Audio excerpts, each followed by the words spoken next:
This year's calendar brings us to a very, very interesting insight into the cycle of the Moadim, the cycle of the Jewish holidays, and a couple of other thoughts that sit with us. Of course, we know that we have a tight and packed schedule this year. Shmini Atzeres, Simchat Torah leads us right into the Shabbat Bereishit, the start of the new cycle of reading the Kriyas Torah, the first parsha of the Avi Sefer Torah, the first parsha of the year. If you're in Eretz Yisrael, we have 1 day of Chol in between, Chutz La'aretz, another three-day Chag. And the juxtaposition is very, very intense and very, very close. And that leads us to a very important insight. Because the truth be told, the themes of Simchat Torah and of Shabbos Bereishit are really one and the same, and especially relevant for us this particular year. In our talk this morning, we're not going to be addressing directly our intense and deep feelings about Simchat Torah, Tavshin Pei Hei, a year after the Simchat Torah, October 7th of last year. But the messages are implicit and the messages are extremely related and connected. But let's speak about a purely Torah perspective on the calendar, on what we're going to be looking at this particular year. So we know that Simchat Torah, of course, celebrates the completion of a cycle of Kriyas Torah. We're done reading the Torah once again from this past year. And that's, of course, a cause for celebration.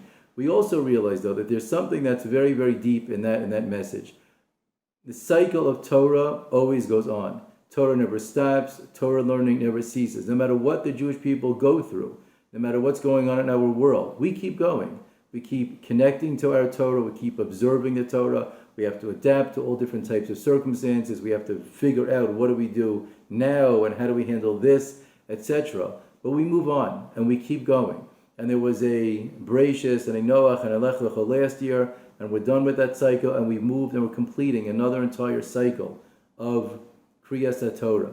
And that is a cause of simcha for us, not just because we're done reading from the Sefer Torah, but that message of we never stop, and we always keep going, and we're always going to be connected. That, of course, is very, very important. And that leads us right into the celebration of Parshas Bereishit, because we're all familiar with the very, very famous Rashi in the beginning of the Parsha, where Rashi quotes, Matam, what's the reason that Pasach Bereishit, why did the Torah begin with the Parsha and the events of the Maaseh Bereishit, of the creation of the world? And Rashi quotes, Mishum Koach Maasav Higid Li'amo Latet Lehem Nachalat Goyim. He quotes a pasuk in Tehillim Perek Kuf Yud Aleph that tells us Hashem wants to show us His power. Koach Maasav Higid Li'amo. What was that? Hashem wants to give the Jewish people our inheritance, the land of Eretz Yisrael. If the nations of the world come and say, Listimatem, you guys are marauders, you stole that. You've occupied the land of all those other nations that were there. We, the Jews, can say back to them, no. The entire world belongs to Hashem, belongs to Kadosh Baruch Hu.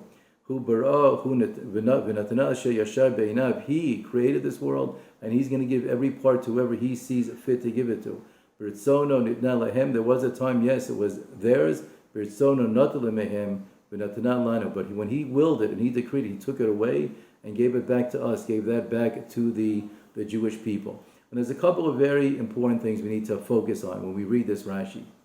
We know, of course, if we come and say to the Umos HaOlam, oh, hey, it says in Rashi that Eretz Yisrael belongs to the Jewish people. So obviously your claim that we're occupiers and we took something, etc., is not true. Everyone's going to laugh at that. Who cares what it says in a Rashi? Who cares what it says in your books? Of course it says that. But the point is, if we read that pasuk in Tehillim very carefully, Koach Ma'asav Higid Li'amo, Hashem was telling His nation what His strength was. We, the Jewish people, need to know what our zechut, what our merit to Eretz Yisrael is. We need to know why we're here, and we need to relate to Eretz Yisrael with confidence and with a pride, and know with conviction that this is ours, gifted to us by a Kadosh Baruch Hu Himself, by God Himself. And with what right do we have to be here in Eretz Yisrael? And this is where Simchat Torah and Parshas Bereishit come together.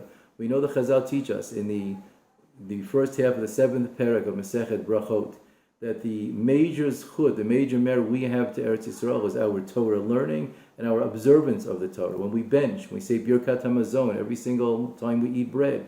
We have the second bracha we make thanking Hashem for the gift of Eretz Yisrael. Al ha'aretz ha'tova asher nosan lach, as the pasuk says in Parashas Ve'ekev, we thank Hashem for this wonderful land that He gave us.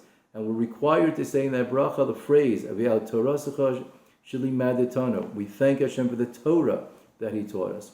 What does the Torah have to do with Eretz Yisrael? Explains the Gemara, because without our connection to the Torah, Eretz Yisrael wouldn't be ours either. Our right to Eretz Yisrael comes from our connection to Torah, our observance of Torah, and our study of Torah here in Eretz Yisrael. And that's why it's so important to know, Torah always goes on. It never ever stops. We go through our cycles no matter what's going on in the world, because that's what we are. Devukim, Bach, we are connected to Hashem and His Torah in an unbelievably deep kind of a way. And with that, we can move into Parshas Bereishit and say, you know what, but we also understand the next thing. In a time period in the world where our right to be here in Eretz Yisrael is in fact being questioned, and we know what's going on, we don't have to elaborate. But we can stand with a pride and say, we understand exactly why we're here, we're proud to be here, and we thank HaKadosh Baruch Hu every single moment of this incredible gift that we have that's called Eretz Yisrael. If we're here, we're proud, we're excited. If we're not living here, we're going to try to come and visit. We'll be connected in whatever ways that we possibly can, and hopefully eventually make aliyah. But we know, koach masav higili amo, we have to be sure, and we have to be proud, and we have to stand strong in our understanding of what our rights are to Eretz Yisrael, and what's going to give us the zchut, the merit to stay in Eretz Yisrael until the eventual building of the Beis HaMikdash, the rebuilding of the complete city of Yerushalayim, the Karov Yameinu, speedily in our days, filled with simcha, filled with joy, filled with so much healing. And Bezrat Hashem, there should be a year that brings us every amount of possible bracha in this world.